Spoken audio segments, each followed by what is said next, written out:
السلام عليكم. شهيوتنا اليوم ان شاء الله لي سيكار اللي معمرين بواحد الحشوه اللي اقتصاديه سهله وبنينه في نفس الوقت. نتمنى ان تعجبكم هاد الحشوه وتطبقوها لكم ولوليداتكم ان شاء الله في هذا الشهر الكريم. بالنسبه لي انا استعملتهم على شكل دي سيكار، تقدروا تستعملوهم نتوما محنشات اولا بسيطلات اولا بريوات، الشكل اللي بغيتو ديروه. وبالنسبه لي انا يقليتهم في الزيت، الصراحه كيجيو بنانين في الزيت على الفران. اذا بغيتو ديروهم في الفران اولا في الاير فراير كديروا شويه ديال الخليط ديال الزيت النباتيه مع شويه ديال الزبده المذابه وكدهنوهم، صراحه حتى هما كيجيو بنانين وكيجيو صحيين اكثر. نتمنى ان تعجبكم هاد الشهيوه. تابعوا معايا المقادير وطريقه التحضير.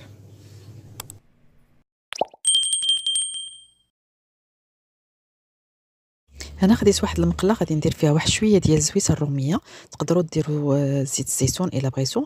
المهم انا غادي نزيد عليها واحد المعلقه صغيره ديال الزبده الحيوانيه ماشي المارغرين، وغادي نضيف عليها واحد البصيله مقطعه رقيقه، اولا ديروا واحد جوج تاع لي زيت شالوط حتى هما كيعطيو ليها المذاق زوين.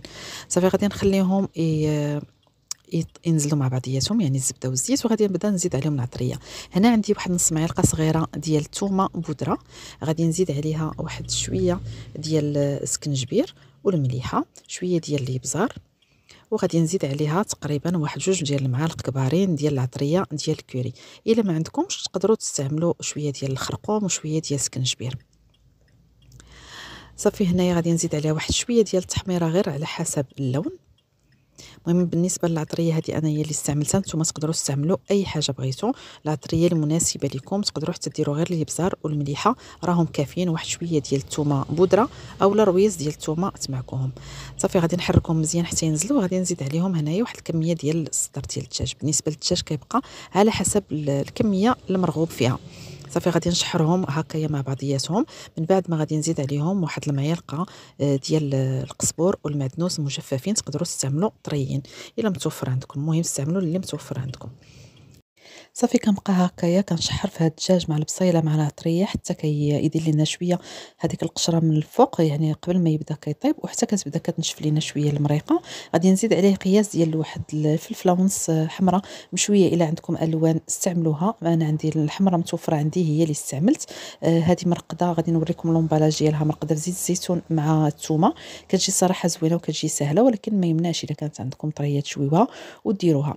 المذاق ديال الفلفله مشويه صراحه كيجي زوين بزاف في هاد البريوات اولا في هاد لي سيكار، غير جربوهم غادي يعجبكم بزاف.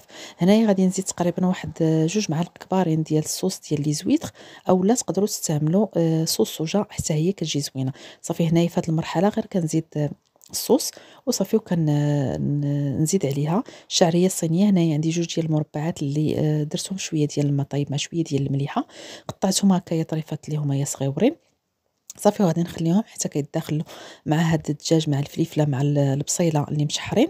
صافي غادي نطفي عليهم البوطون ونخليهم حتى كيبردوا تماما، عاد غادي نبدا نعمر بهم الورقه. بالنسبه للورقه انايا استعملت هاد الورقه ديال الاسيويه. صافي درت هاد الطريقه باش نوريها لكم، يعني كديروا الورقه بهذا الشكل وصافي وكتجمعوها وكتلويهم.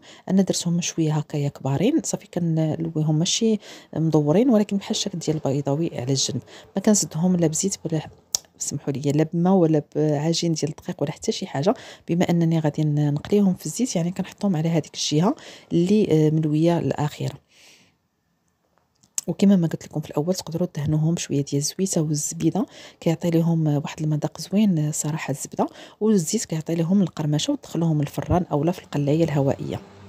صافي غادي نستمر بهذه الكيفيه وغادي نقليهم، وغادي نرجع معكم في هذا المقطع اللي هو النهائي ديال البريوات ديالنا اولا لي سيكار ديال الدجاج معمرين بالشعريه مع الفلفله مشويه، كيجيو اكثر من رائعين. نتمنى ان تعجبكم هذا الشيء.